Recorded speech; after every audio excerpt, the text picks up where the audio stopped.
I thought moving to a new city would be the fresh start our family needed, a chance for my wife to chase her dreams and for us to grow stronger. Instead, it became the place where I discovered the woman I loved was living a double life. We had just moved to a new city. It wasn't something we planned on doing so suddenly, but my wife, Emily, had been offered a once-in-a-lifetime job opportunity. She was a talented author, and when a prestigious publishing house extended her an offer to join their editorial team, saying no wasn't an option. Since I worked remotely, the move was easier on my end. We were lucky to have friends already, living here. Mark and his wife Margaret were a couple we'd known for years. They made the transition so much smoother for us, helping us find a good school for our daughter, Lily, and guiding us to the best stores and local services. It didn't take long before our lives settled into a comfortable rhythm. Every weekend, we rotated hosting dinners or barbecue nights. Since Mark and Margaret didn't have children, most of the time they came to our place. Lily had already made friends with a neighbor girl her age, so it was easier for us to host gatherings and let her play nearby. Our social life was thriving, and Emily seemed happier than I had seen her in years. She loved her new job, and her bosses were clearly impressed with her work. I was proud of her, but life has a funny way of shifting beneath your feet just when you think you have everything figured out. Emily's job demanded more from her than I had expected. At first, she was home by dinner, but as the deadlines for new book releases loomed, she began staying late at the office. It was understandable. Publishing is a high-pressure business, and she assured me this was just temporary. I believed her. However, when temporary became a pattern, cracks began to form in our relationship. One night, she called me at the last minute to say she couldn't pick up Lily from school. She'd promised me she would handle it that day because I had back-to-back Zoom meetings for work. Her voice over the phone sounded rushed, almost distracted. "Sorry, babe, I'm stuck with this editorial team. I'll owe you one, okay?" she said. I didn't argue, but inside, I was fuming. It wasn't the first time this had happened. I drove across town, frustrated, barely listening to Lily chatter about her day as I picked her up.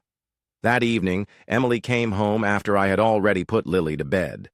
She acted like nothing was wrong, giving me a quick kiss on the cheek before sitting down to work on her laptop. "Emily, we need to talk," I finally said. She looked up, exhaustion written all over her face. "Can it wait until tomorrow? I'm drowning here." Reluctantly, I dropped the subject, but something gnawed at me. We were slipping into a cycle of stress and avoidance, and I wasn't sure how to break it. The next few weeks continued in much the same way. Emily was practically married to her job. Then one Saturday evening, Mark and Margaret came over for a barbecue. It was a cool, breezy evening, perfect for grilling and catching up. As usual, Lily ran off to play while the adults lounged on the patio with beers in hand. Margaret, who had recently been promoted to a senior management position at her company, was talking about how much travel her new role required. "Honestly, it's exhausting," she said, laughing tiredly. "Every Thursday and Friday, I'm on the road for meetings. I barely unpack my suitcase before I have to leave again." Hearing that made me pause. I tried not to react, but my mind instantly connected the dots. Emily's late nights always seemed to happen on Thursdays and Fridays, right when Margaret was out of town. I shook off the thought, dismissing it as coincidence. Paranoia wouldn't help anything. But as the night went on, I couldn't shake the feeling that something was off. I started paying closer attention to Emily and Mark. There were subtle things, quick glances exchanged across the table, moments when they seemed overly in sync. I was probably overthinking it, I told myself. After all, Mark was my friend. Emily would never, but that seed of doubt had been planted, and it grew faster than I could control. Over the next week, I kept replaying the conversation with Margaret. In my head, it wasn't like me to be suspicious without reason, but my gut wouldn't let it go. The following Thursday, Emily told me she'd be home late again.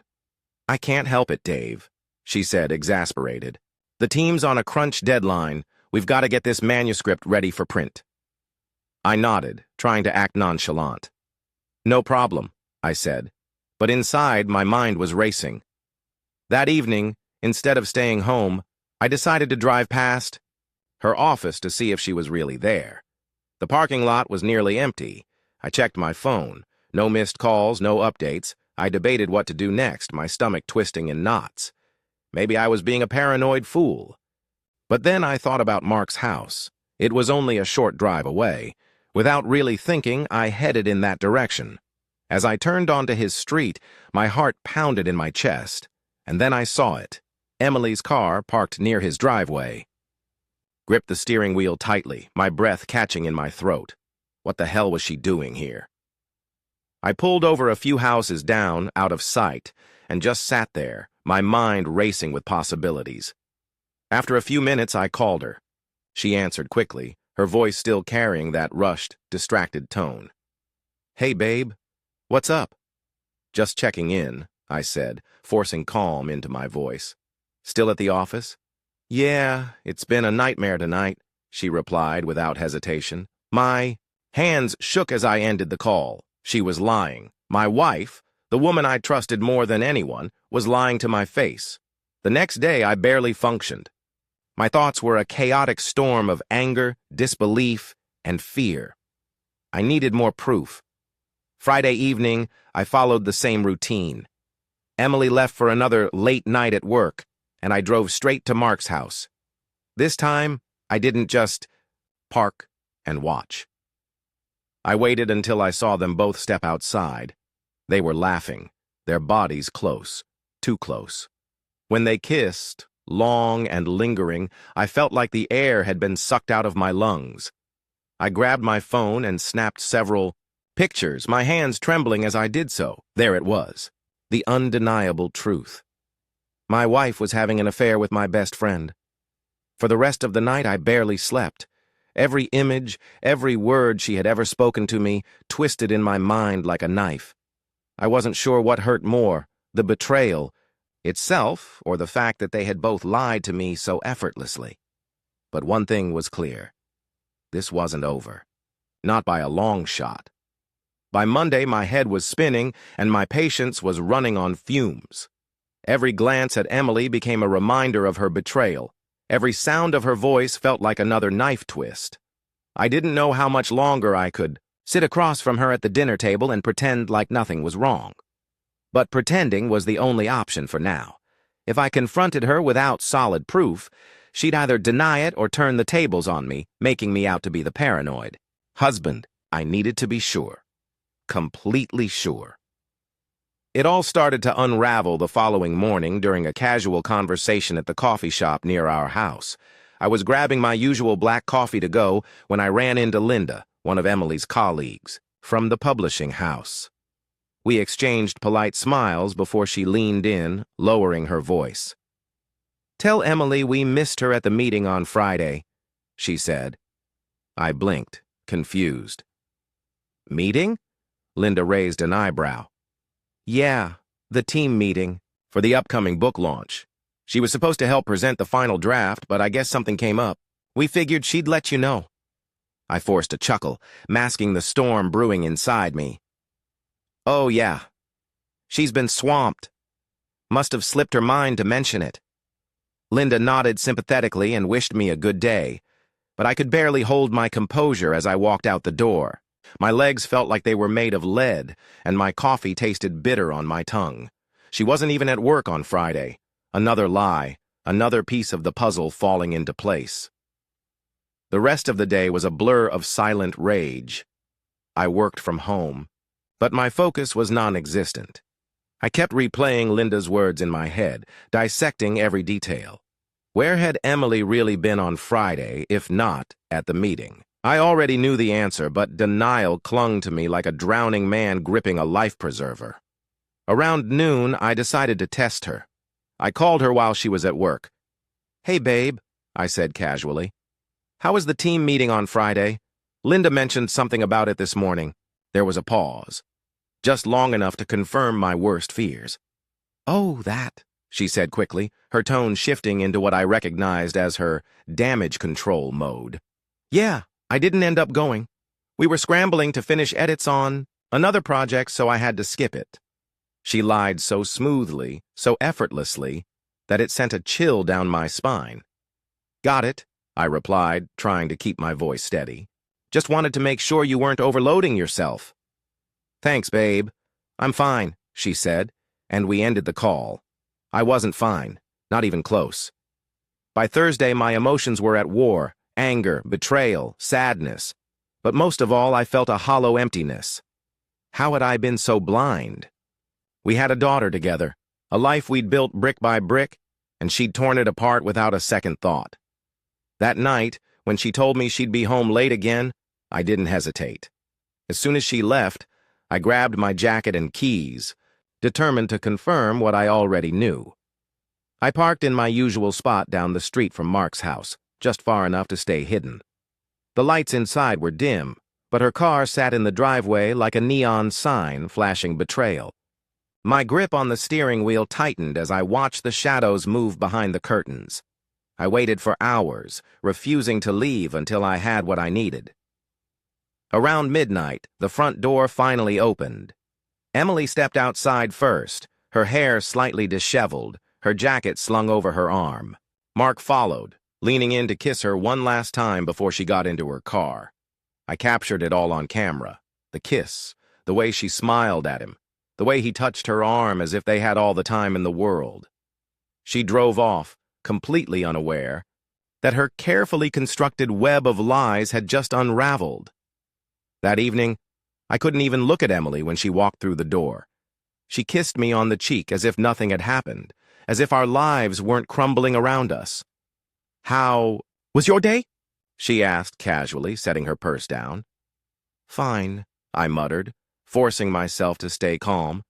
She didn't notice my cold demeanor, or maybe she was just too wrapped up in her own lies to care. Either way, I had reached my breaking point. After Lily went to bed, I poured myself a glass of whiskey and sat in the dimly lit living room, replaying the events of the past few days in my mind. The lies, the betrayal. It was all too much. I pulled out my phone and scrolled through the photos I had taken. Each image was like a dagger to the heart, but I knew they were my only weapon. If she wanted to destroy our family, I was going, to make sure she paid for it. I just needed the right moment to strike. And that moment was coming soon.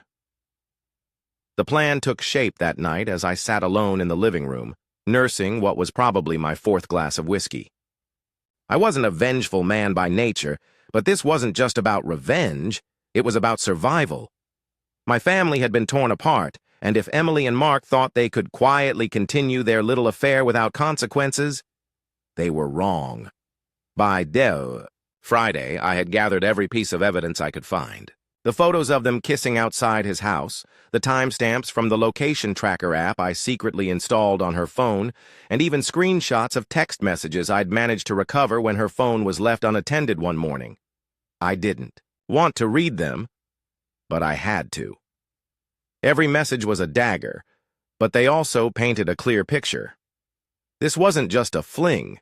It had been going on for months.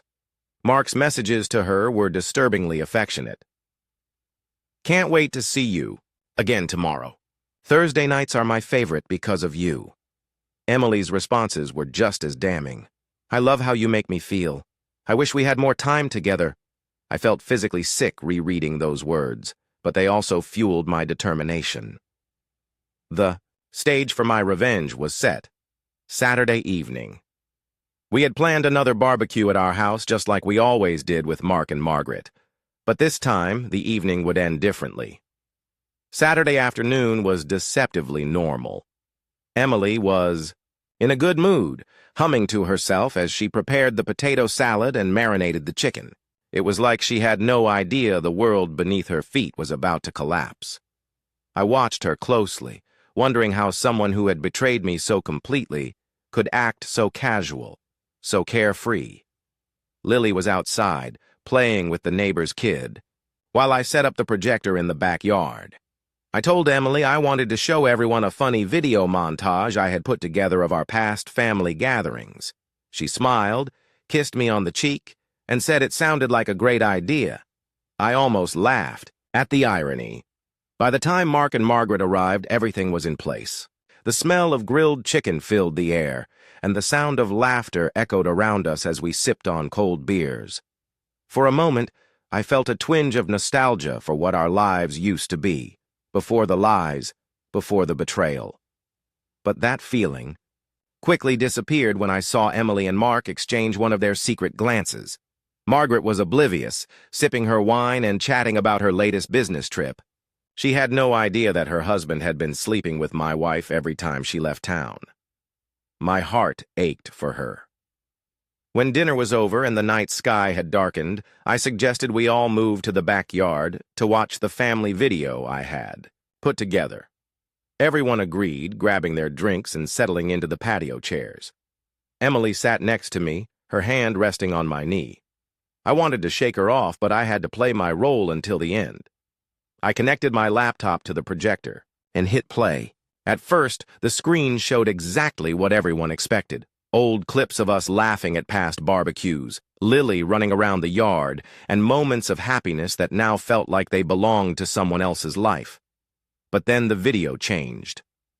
The first image that appeared was a photo of Emily and Mark kissing outside his house. The entire backyard fell silent, except for the soft hum of the projector. I heard Margaret gasp, her wine glass slipping from her hand and shattering on the patio floor. "What the hell is this?" she whispered, her voice trembling. Emily froze next to me, her grip on my knee tightening. "Dave, what is this?" she asked, her voice barely above a whisper. I didn't answer. I let the slideshow do the talking. One by one, the images scrolled across the screen. Photos of Emily entering Mark's house late at night, screenshots of their text messages, and finally, the picture of them kissing passionately as they said goodbye. Margaret sobbed, covering her mouth with her hands. "You've been sleeping with her?" she yelled at Mark, her face twisted with a mix of shock and betrayal. Mark stumbled to his feet. "Margaret, I can explain." "No, you can't," she screamed, cutting him off. "How long has this been going on?" Emily stood up, tears streaming down her face. "Dave, please, let me explain." "Explain?" I said, finally breaking my silence. "Go ahead, Emily. Explain to everyone here why you've been lying to your husband and daughter for months. Explain why you thought you could sneak around with my best friend and get away with it." She sobbed, her makeup smudging as she tried to reach for my hand. "It wasn't supposed to happen like this. I didn't mean to hurt you." I laughed bitterly, pulling my hand away. "Well, congratulations. You succeeded anyway." Margaret stormed out of the backyard, slamming the gate behind her. Mark followed, trying to calm her down, but the damage was done. The perfect image of their marriage had shattered. Emily was still crying, begging me to listen, but I had heard enough. I picked up the remote, stopped the slideshow, and turned off the projector. The night was over, and so was our marriage. The next morning, Emily tried to apologize again, but I had already made up my mind. "I'm filing for divorce," I told her, my voice cold and distant. "There's nothing left to save here." She broke down in tears, but I didn't comfort her. I couldn't. Over the next few weeks, we went through the motions, dividing our assets, arranging custody for Lily, and trying to navigate the legal process as civilly as possible. But the emotional scars ran deep. I couldn't look at her without remembering the betrayal. Lily didn't fully understand what was happening, but she knew enough to sense the tension. I did my best to shield her from the worst of it, but the damage was unavoidable. As for Mark and Margaret, their marriage didn't survive either. Margaret filed for divorce within days of the barbecue. The last I heard, Mark had moved out of town. Good riddance. Sitting in my new apartment months later, I often wondered how things could have been different. Was there a moment where I could have saved my marriage? Or was it doomed the moment we moved to that new city? I'll never know. What I do know is that betrayal isn't just an action. It's a ripple that spreads through every part of your life. It doesn't just destroy a relationship. It destroys trust, self-worth, and the very foundation of who you are. But I'm still here. I'm still breathing. And maybe that's enough for now.